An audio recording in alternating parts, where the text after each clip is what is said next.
প্রিয় দর্শক, আসসালামু আলাইকুম। দর্শক, আপনাদের প্রীতি ও শুভেচ্ছা জানিয়ে শুরু করছি নতুন একটি ভিডিও। তো দর্শক, আজকে আমরা এক সুন্দরী আপুটির গল্প তুলে ধরব, যার নাম হচ্ছে আয়েশা।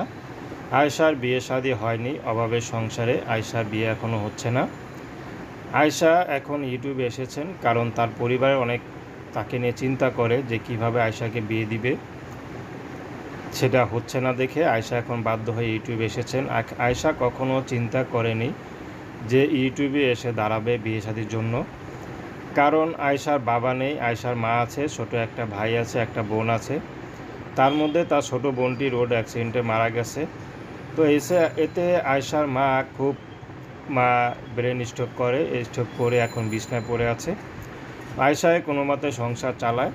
তো আয়েশারও বিয়ের বয়স হয়েছে, তার বিয়ে নিয়ে যে ভাববে সেই অবস্থা নাই।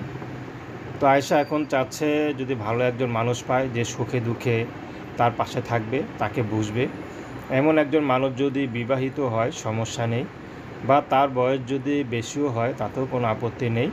যদি আয়েশার কষ্টটা একটু বুঝে তার পাশে একটু ছায়া হয়ে থাকে তাহলেই খুশি। কারণ আয়েশার পাশে বা আয়েশাকে যেটু সাহস দিবে তেমন কোনো মানুষ নাই। তার বাবা নাই যে তার পাশে একটু থাকবে, বা বড় ভাই নাই তাকে একটু সাহস যোগাবে। তো দর্শক, এই ছিল আয়েশার জীবনের সংক্ষিপ্ত জীবন কাহিনী। তো প্রেম, ভালোবাসা, সাহায্য সহযোগিতা, বিয়ে শাদী করা একান্ত আপনাদের ব্যক্তিগত ব্যাপার। আসুন আমরা ৫ ওয়াক্ত নামাজ পড়ি, সর্বদা দেশের সেবা করি। আসসালামু আলাইকুম।